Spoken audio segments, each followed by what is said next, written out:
Bismillahirrahmanirrahim. Assalamualaikum warahmatullahi wabarakatuh. Waalaikumsalam warahmatullahi wabarakatuh.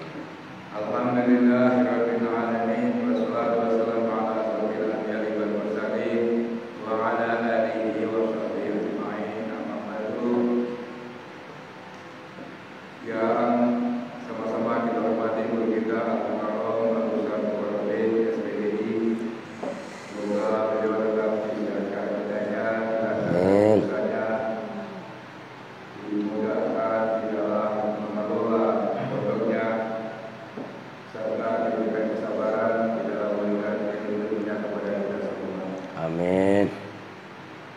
Bapak-bapak semuanya, marilah kita panjatkan puji syukur kehadirat Allah Subhanahu wa taala yang alhamdulillah sore hari ini kita masih dikaruniai nikmat iman Islam, kesehatan dan kesempatan sehingga kita bisa mengikuti pengajian rutin menjelang buka puasa di mushola kita, mushola Al-Amin. Shalawat dan salam semoga tetap tercurah kepada junjungan kita Nabi besar Muhammad Sallallahu alaihi kepada para sahabatnya, keluarganya, dan tentunya kita berharap beliau Allah nanti mendapatkan kesabarannya. Amin ya rabbal alamin.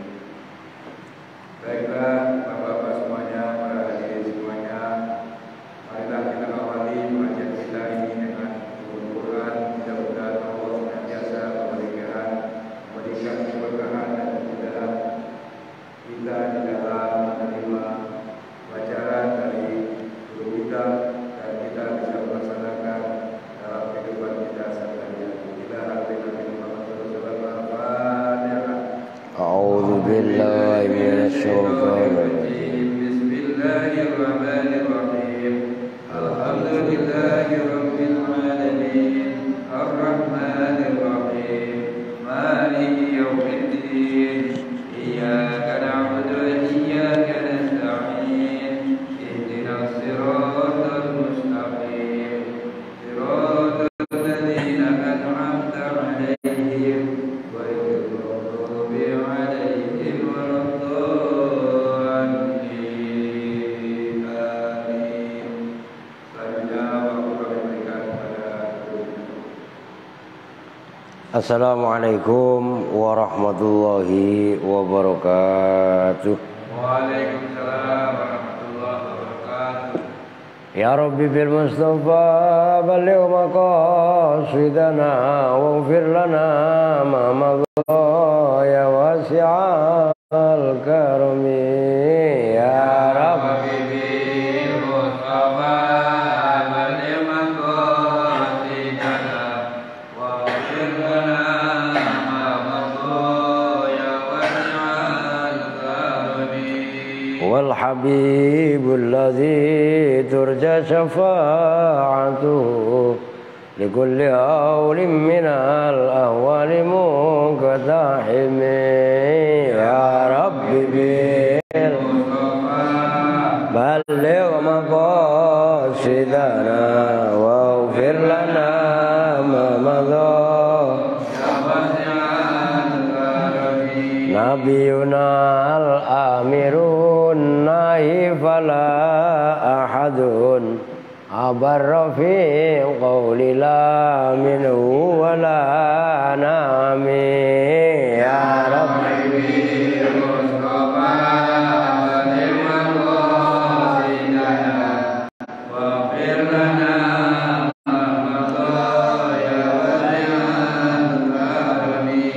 Allahumma salli wa sallim wa barik alaihi wa ala alihi.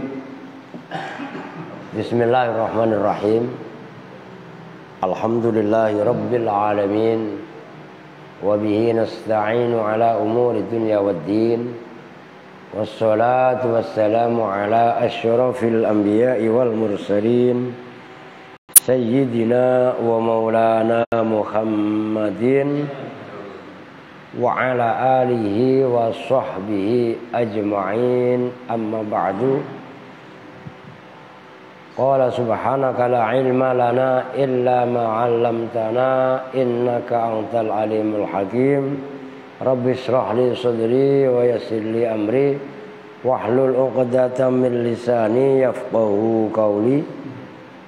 Hadratul muhtaramin, para alim ulama, para pesepuh, khusus kepada Bapak Ketua DKM Sholat Ta'awun, Bapak Ahmad Sofwan, Abah Haji Rastum, Bang Endi, udah ya, ini alhamdulillah ini udah ada dua ini, dua-duanya ngumpul, saya kangen sekali ya, alhamdulillah ini ya Allah, Mbak Imam ya, Mas Harjo, Abah ya kan, ini masih bertahan ya, beberapa apa namanya ya, nggak tahu nanti kalau ini kan baru babak kedua kan, iya tanggal 15 kan, lah iya lah, bawa terakhir malah genting ntar. Tapi alhamdulillah kita bisa tetap semangat istiqomah. Baik, kita lanjutkan sekarang. Wa fi suhufi Ibrahim alaihi salatu wassalam, dan dalam suhufnya Nabi Ibrahim alaihissalam terdapat redaksi yang masih relevan terhadap saat pelajaran ya, pelajaran yang masih relevan sekali untuk kita kerjakan sampai sekarang ini ya. Ada 4 poin.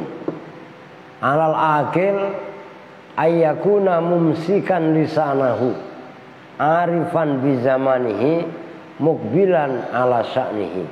Oh, ada 3 malah. Ini banyak nanti berikutnya. Alal akili ini ada dalam suhufnya Nabi Ibrahim, tapi masih aktual, masih relevan untuk kita lakukan. Nah itulah contoh daripada ajaran agama yang sebenarnya. Itu kan nggak pernah terikat dengan hal-hal apapun, kecuali kan memang ngajak ke akhirat. Itu ajarannya cenderung relevan, gitu loh. Jadi nggak ada kepentingan apapun, ya memang kepentingan akhirat. Namanya agama kan mengajak kepada kebaikan, menebar kedamaian, ya kan. Nah, alal akili ayyakuna, wajib manusia yang berakal itu dia memiliki pertama mumsikan lisanahu, mengendalikan lisannya dulu. Sekarang mengendalikan HP-nya. Itu kan begitu kan. Dulu iya, karena memang dulu sarana untuk menyampaikan sesuatu hanya lisan. Tapi seiring dengan perjalanan teknologi yang sangat canggih, maka sekarang yang lebih tajam daripada lisan itu adalah jari.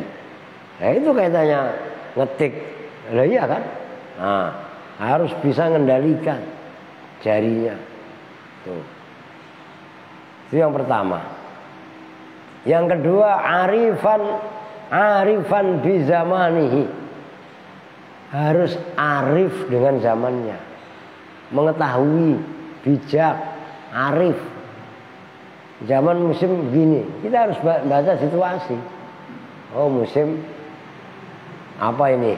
Hujan masuk kemarau, jualan es laku, lah ya kan. Jualan musim kemarau jualan jas hujan, lah siapa yang beli? Lah ya kan. Nah ini penting juga untuk kita ketahui.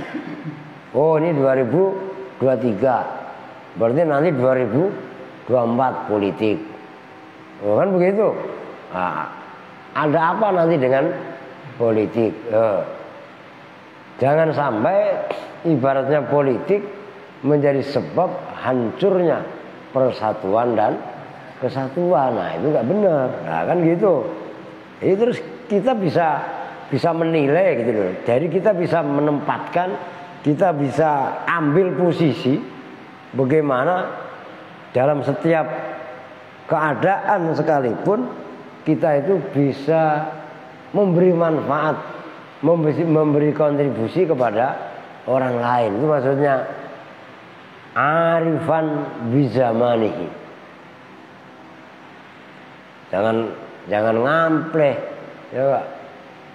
Ya itu, kalau motivasinya enggak semangatnya karena Allah, ya ngampleh melulu.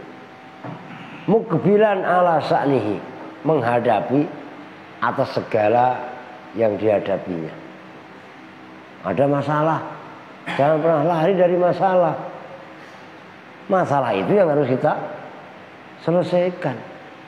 Ketika kita dihadapkan satu masalah, kemudian kita bisa menyelesaikan masalah, maka sebenarnya itulah kepuasan hidup kita. Loh, kan kepuasan batin. Ada masalah kafir, mengapa? Diuber sama polisi, diuber sama keluarganya dan lain sebagainya. Ya, cemen kalau itu namanya mah. Hadapi. Nah, itu maka mukbilan ala sa'nihi ini dia bisa menyelesaikan hal-hal yang sulit, apalagi hal-hal yang mudah. Nah, itu baru manfaat hidupnya luar biasa. Kemudian wa 'alal aqili an takuna lahu arba'u sa'atin. Ini masih juga dalam suhufnya Nabi Ibrahim. Wajib atas orang berakal bahwasanya ia mempunyai 4 saat, 4 waktu. Waktu 1 kali 24 jam. Ini paling enggak harus ada pembagian waktu menjadi 4. Bagaimana caranya? Dan untuk apa aja? Fasa'atun yunaji fiha rabbah, wasa'atun yuhasibu fiha nafsah, wasa'atun yufzi fiha ila ikhwanih alladzina yubsirunahu bi'uyubi nafsih, wasa'atun yatakhalla fiha baina nafsih wa baina syahwatiha, yakni al-mubahah. Pertama, hendaklah ia mempunyai waktu yang mana waktu itu adalah untuk munajat kepada Tuhannya. Oh. Nih, untuk kita. Ini dalam suhufnya Nabi Ibrahim. Tuh ya. Orang yang berakal berarti kan orang waras. Loh iya kan? Bagi orang yang berakal kan, kalau bagi kita kan berarti lu waras. Kan gitu kan? Berarti bagi orang yang waras. Kan kalau bahasa keseharian kita itu kan begitu kan? Bagi waktu menjadi 4. Pertama, dia mempunyai waktu untuk bermunajat kepada Tuhannya. Bukan hanya sholat 5 waktu, itu diantaranya. Udah pasti. Tapi dia mempunyai waktu lagi untuk munajat kepada Allah. Loh. Ini biasanya orang ahli tarekat. Biasanya ada namanya istighraq. Istighraq itu apa?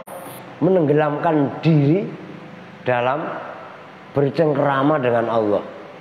Kalau bahasa sebagai perbandingan ya, bukan kita ini. Bahasanya Hindu Buddha, meditasi. Orang istighraq ahli tasawuf kalau sudah zikir munajat kepada Allah dan udah connect, itu sebagaimana puasnya ahli maksiat ketika melakukan maksiat, itulah ahli ibadah, bahkan lebih. Oh, keren. Maka orang yang berakal mempunyai waktu untuk munajat kepada Tuhannya. Yang kedua, wasa'atun yuhasibu fiha nafsah. Dulu iklan.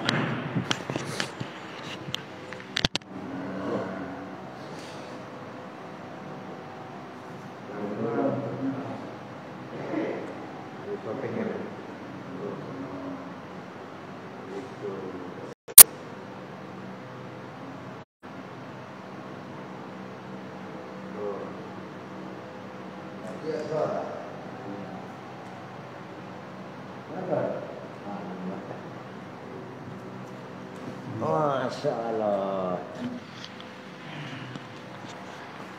Yang kedua, hendaklah orang yang berakal itu mempunyai waktu.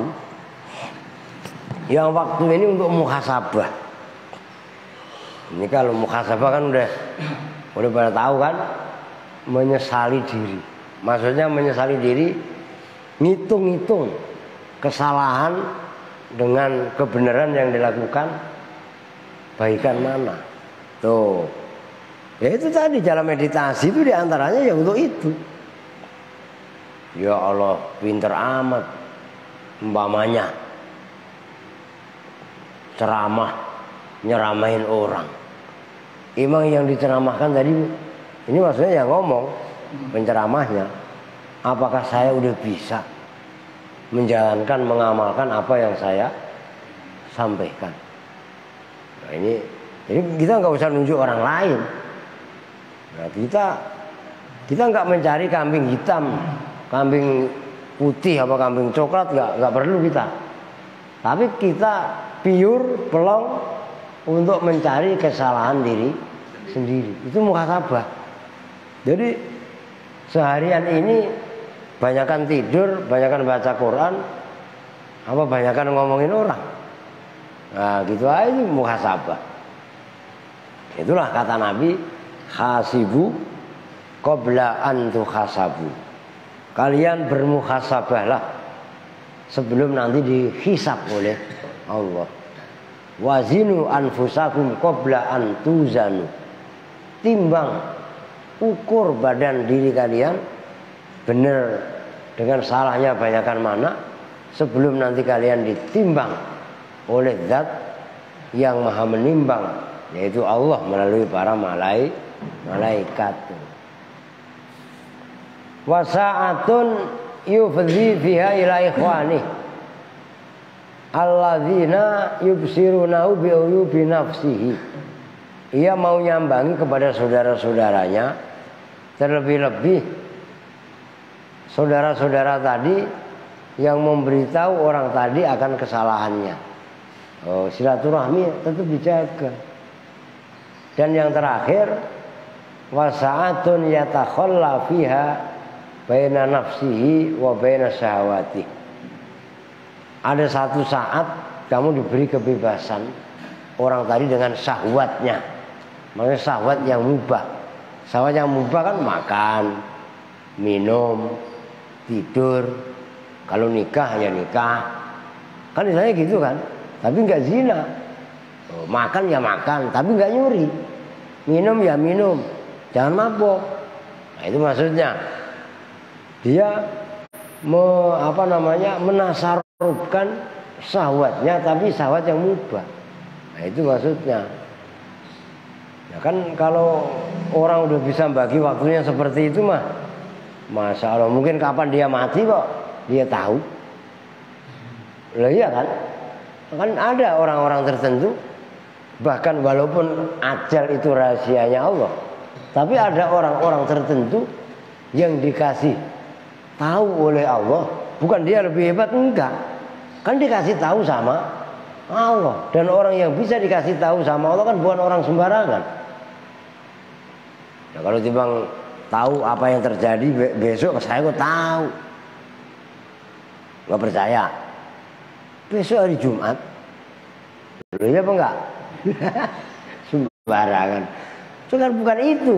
Iya kalau besok hari Jumat mah iya. Cuman kapan saya mati? Itu nggak bisa. Itu rahasia Allah. Nah, walaupun itu rahasia Allah, ada kekasih-kekasih Allah yang dikasih bocoran sama Allah tentang rahasia tadi. Lah, luar biasa kalau ini. Oke. Wafit Taurati, nah ini dalam kitab Taurat. Kalau tadi kan suhufnya Nabi Ibrahim. Nah sekarang dalam Taurat. Taurat berarti kitabnya siapa? Nabi Musa. Ayo. Ayo pada keder ayo. Taurat punya siapa? Ayo. Nabi Musa lah. Zabur itu Nabi Daud. Nah, iya kan? Injil punyanya Nabi Isa gitu loh. Maka kadang-kadang itu dalam ilmu perbandingan agama, Taurat Injil itu, kalau Taurat dalam Injil itu perjanjian lama gitu loh. Kalau perjanjian baru itu namanya Injil. Maka jangan pada sok tahu juga. Wow, kadang-kadang kan orang itu hanya dengar berita gini nggak ngerti sejatinya ilmu kayak apa, kemudian main apa namanya ya? Gimana ujung-ujungnya malah menolak kebenaran itu. Ini buktinya Habib Abdullah Al-Haddad sendiri menyadur kitab yang ada pada Taurat, begitu loh. Bukan berarti kita ini enggak, kan memang enggak boleh. La nufarriqu baina ahadim mir rusuli. Termasuk juga kullun amana billahi wa malaikatihi kan wa kutubihi. Kitab-kitabnya Allah. Kan gitu kan. Dan ini adalah mata rantai bahwasanya syariat itu sebenarnya kayak satu bangunan. Ya gitu loh. Bangunan besar. Syariat yang Allah bangun dari zaman Nabi Adam, zaman Nabi Nuh, itu ibarat satu bangunan. Nah, syariatnya Nabi Muhammad itu, ini kata Nabi Muhammad sendiri loh, bukan kata saya. Nah, syariatnya Nabi Muhammad itu sebagai penyempurna. Tahu banyak bangunan tadi kurang satu bata, tapi kalau nggak dipasang kelihatannya kurang indah, kurang bagus. Nah, syariat saya kata Nabi Muhammad itu adalah ibarat satu bata tadi yang menjadi penyempurna. Kan sebenarnya begitu kan. Maka kalau apa terjadi saling hina, saling maki, saling ejek, ribet. Nah itulah ketika pemeluk agama ini bicara masalah syariat, jangankan beda agama, seagama juga ribut. Loh ya kan? Baik itu umat kaum muslimin, kaum Kristiani, loh ya kan? Kaum Hindu, Buddha, semuanya syariatnya beda-beda. Bahkan syariatnya seagama sekalipun biasa ya salah paham. Kan gitu. Maka yang bisa menyatukan itu sebenarnya adalah roh. Ya roh agama tadi. Apa itu roh agama? Ya ma'rifat tarekat itu. Nah, itu loh maksudnya. Maka ini penting sebagai perbandingan. Wa fit Taurati, dan dalam kitab Taurat, ya bena Adam, khalaqtuka li ibadati fala tal'ab. Hai umat manusia, aku telah ciptakan kalian untuk menyembah kepadaku. Fala tal'ab, maka kamu jangan main-main. Nah, kan udah jelas ayatnya. Itu kalau dalam Taurat kan. Nah kalau dalam Al-Quran kan, wa ma khalaqtul jinna wal insa illa liya'budun wa mal hayatud dunya illa mataul ghurur. Kan begitu. Lah perbandingannya begitu. Wa takallaftu laka birizkika fala tas'ab. Aku telah menanggung rizkimu, maka jangan kau berpayah-payah mengejar rizki. Itu dalam Taurat. Kalau dalam Al-Quran, wa ma min dabbatin fil ardi illa 'alallahi rizquha. Lah apa coba? Tidak ada satupun binatang yang melata di muka bumi kecuali rizkinya ditanggung oleh Allah. Loh sama apa enggak? Ya sama. Nah, coba. Ya ibn Adam, udlubni tajidni. Fa innaka idza wajadtani wajadta kulla syai'in. Hai umat manusia, carilah aku kata Allah. maka kau akan menjumpaiku. Artinya untuk mencari Tuhan kita disuruh nyari. Bukan nyarinya cari di pasar di mana ya kan? Di masjid itu cari diuplek-uplek di musola, emang Tuhan ada di mana? Allah ada di mana? Enggak ada, ini hanya simbol musola masjid mah. Loh iya kan? Tapi wujudkan kasih sayangnya Allah kepada hamba-hambanya, kan begitu dalam beragama mah. Kalau kamu telah menjumpaiku, menemukanku, maka kalian berarti telah menemukan segala sesuatu. Namun sebaliknya, apa itu? Wa idza fa itu kurang alif itu, fa-nya. Wa idza fataka kullu syai'in. Namun apabila kamu kehilangan Tuhan, dalam arti tidak menemukan, berarti kamu kehilangan segala sesuatu. Orang itu kalau udah kehilangan roh ketuhanan, maka segala sesuatu akan lenyap, hilang darinya. Kenapa enggak ada belas asih? Kalau manusia sudah enggak ada nilai-nilai ketuhanan, yang terjadi adalah nafsu, keangkaran murkaan, nafsu, kebinatangan, anaknya kok dikawinin. Ya kan begitu istilahnya. Orang tuanya kok dibunuh dan lain sebagainya. Maka orang yang bisa menemukan Tuhan berarti ia telah menemukan segala sesuatu. Dan harta bukan segala-galanya. Walaupun segala-galanya butuh harta. Loh kan gitu. Harta kan enggak segala-galanya. Walaupun segala-galanya memang butuh harta kan. Tapi bukan berarti kita menghalalkan segala cara. Oh gitu loh maksudnya. Oh, omong kosong. Ini semutnya banyak banget nih, semut gatel ini.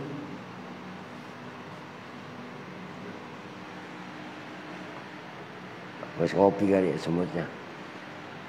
Oh, oke, kita lanjut.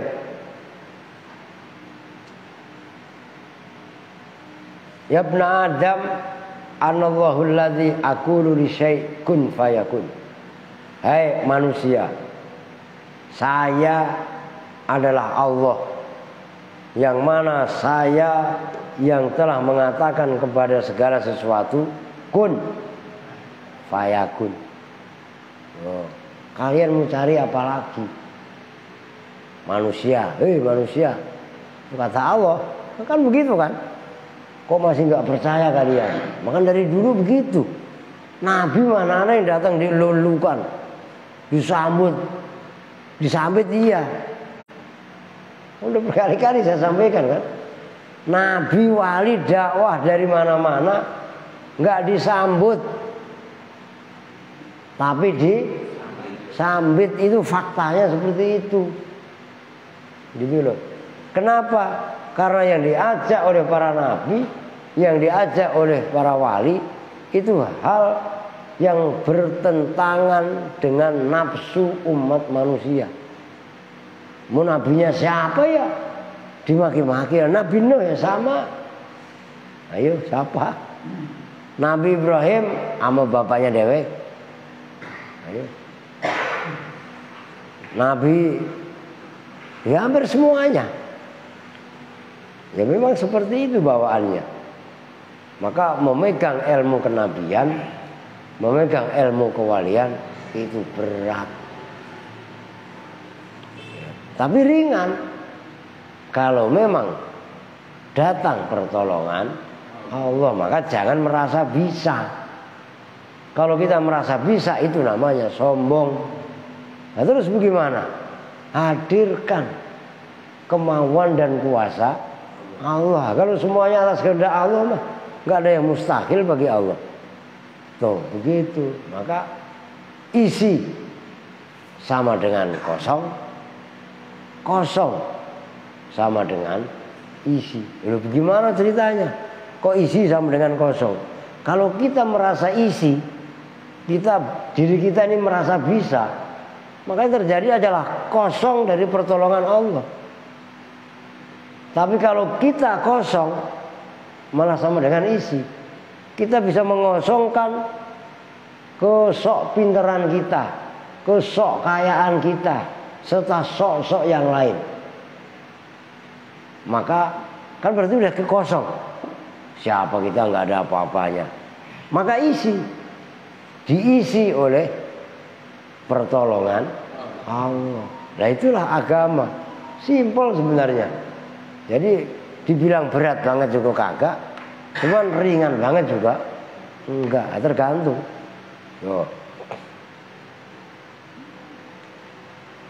Wa auhallahu ta'ala ila Musa alaihissalam, dan Allah telah berwahyu kepada Nabi Musa alaihissalam, ya ibna Imran kun yaqdhanan wartad dari nafsika ikhwanan. Hai Musa, hai anak laki-lakinya Imran. Musa ini kan bin Imran kan, gitu loh. Mana tadi? Kun yaqdhanan, jadilah kamu orang yang terjaga, jangan molor mulu. Wartat li nafsika ikhwan, kembalikan kepada dirimu persaudaraan. Fakullu, apa itu? Khadmin wa sahibin la yuwaziruka ala masroti fahuwa aduun. Maka setiap penipu dan teman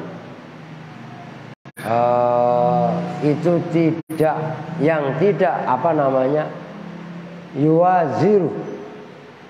yuwaziruka gitu ya, yang mengarahkan dosa kepada kamu, maka dia adalah musuhku.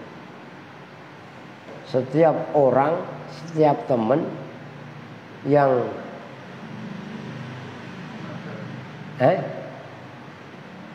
la yuwaziruka itu ya, itu loh wizrun.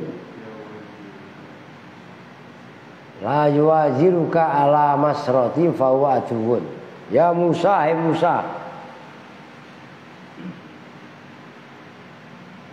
Apa itu? Malaka walidari zalimin falaisat laka bidarin akhraja anha hammuka wa faraqaka biqalbika. Hai Musa, ada apa dengan kamu dan dengan negeri orang-orang zalim? Negeri dunia ini negerinya orang zalim. Hei Musa, ada apa kamu di dunia dan di negeri orang-orang zalim? Nah, dunia ini kan negerinya orang zalim kan? Begitu loh. Falaisat laka bidarin. Maka falaisat laka bidarin, dari negeri dunia ini itu bukanlah negeri untukmu, yang mana negeri itu bisa mengeluarkan rasa kesusahanmu dan juga kesedihan hatimu. Falaisat ad-daru illa li amilin. Negeri tadi bukanlah negeri kecuali bagi yang beramal. Amala fiha al khaira fa ni'mat daruhiyah. Kalau orang hidup di dunia kok ia beramal baik, maka dunia tadi menjadi sebaik-baik negeri. Orang di dunia beramal. Kan kata Nabi sendiri, ad-dunya mazra'atul akhirah. Dunia ini tempat cocok tanam untuk akhirat. Nah kalau di dunia ini orang bisa beramal, bercocok tanam, menanam biji-biji kebaikan, menanam benih-benih kebagusan, maka yang dituai sama dia otomatis adalah buah kebaikan dan buah kebagusan. Nah sebaliknya, kalau di dunia ini yang dicari, yang ditanam adalah biji-biji kemaksiatan, biji kemadharatan, biji keangkara murkaan, maka yang ia tuai, yang ia ambil nanti di akhirat, ya buah daripada kejahatan dan keburukan tadi. Nah itu maksudnya. Jadi jangan sampai salah nanam, jangan sampai salah menebar biji. Ya biji apa? Ya, biji kebaikan yang disebar. Udah ribet kalau mikirin orang mulu mah. Enggak. Orang kita kaya salah kalau mikirin orang. Kita miskin juga salah. Kita pinter ya salah. Goblok apalagi. Lah iya kan? Lah terus bagaimana? Lah hadirkan Allah. Udah. Kalau yang kita pikirkan hanya Allah, yang kita pandang hanya Allah, maka bodoh nanan. Bodoh amat orang mau ngomong apa juga. Yang penting prinsip yang kita lakukan tidak merugikan siapapun. Nah, begono. Oke. Mana? Ya Musa, inni mirsadun lidzalimi hatta akhudha minhu liman zalamahu. Hai Musa, ini zaman Nabi Musa udah begini. Saya melihat, saya mengawasi kepada orang yang berbuat zalim sampai saya bisa menuntut balas dari orang tadi, dari orang yang dizalimi. Zalim itu apa zalim? Wad usai fi ghairi mahalli. Karena pernah dibahas, meletakkan sesuatu bukan pada tempatnya. Kalau ada duit kotak amal, duit kotak amal itu untuk apa? Ya untuk keperluan, untuk perbaikan dan kepentingan musola atau masjid umpamanya. Tiba-tiba duit kotak amal tadi diambil untuk kepentingan pribadi. Itu zalim namanya. Lah orang bukan kantong pribadi kok, kenapa dikantongin secara pribadi? Ya gampang aja maksudnya, bikin contohnya. Ya kan? Nah, kata Allah, saya tahu orang yang berbuat zalim